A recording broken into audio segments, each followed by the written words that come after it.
je pense que ce qui se passe à Gaza n'est pas du tout inhumain. Je vois à quel point les...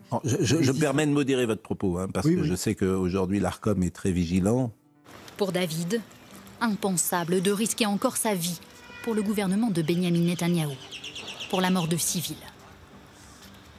J'ai compris que ce n'était pas ça qui va nous ramener, soi-disant, ni les otages, ni la paix, ni la sécurité. Cette guerre, elle devient vraiment très, très grave au niveau de ce qu'on fait aux Palestiniens. Quelqu'un qui, comme moi, dénonce la barbarie absolue du 7 octobre et qui dénonce aussi, sans être juif, les horreurs qui sont commises à Gaza, vous trouvez que c'est une grave erreur intellectuelle et morale de le dire? Oui, parce que je ne vois pas ces horreurs en question. Je ne les vois pas. Si je regarde la réalité, justement, je vois une armée qui pourrait écraser Gaza en 8 jours et qui met 2 ans à combattre parce qu'elle fait très attention à faire le moins de victimes civiles possible. Officiellement, c'est pour sauver les otages encore vivants et pour éradiquer le Hamas que le gouvernement israélien poursuit la guerre et multiplie les bombardements, des bombardements qui auraient fait 37 morts aujourd'hui, selon les autorités de santé de Gaza. Les États-Unis ont une nouvelle fois empêché le Conseil de sécurité de l'ONU de réclamer un cessez-le-feu et l'accès humanitaire à Gaza. Les Américains dénoncent, je cite, un texte qui sape les efforts diplomatiques pour une trêve. Si on ne fait rien, d'ici 2030, il y aura plus de plastique que de poissons dans les océans. Les microplastiques se retrouvent dans la chaîne alimentaire. Nous mangeons l'équivalent d'une carte bancaire de microplastiques par semaine.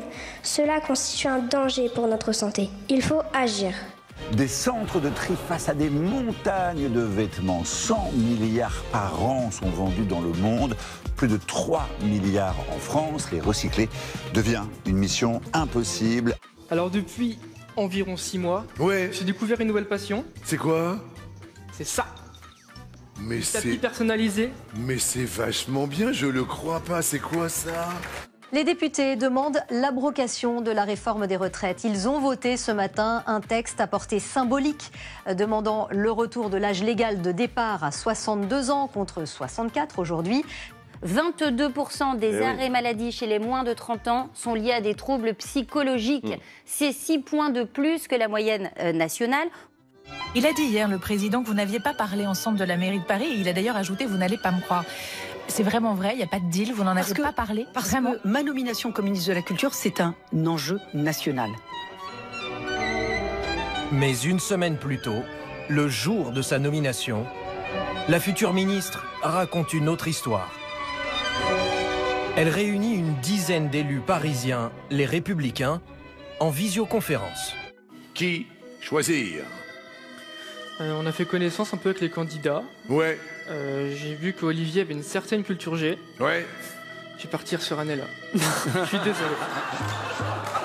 Elle leur affirme que son poste de ministre est bien le fruit d'un accord pour les élections municipales l'année prochaine. Il y a évidemment l'enjeu de la mairie de Paris, et donc j'ai l'assurance de l'enjeu de la mairie de Paris, et qu'on puisse gagner Paris, parce que c'est mon seul objectif. Difficile à comprendre. Nébuleux. Oui! Et après des mois de recherche, nous avons découvert des documents exclusifs.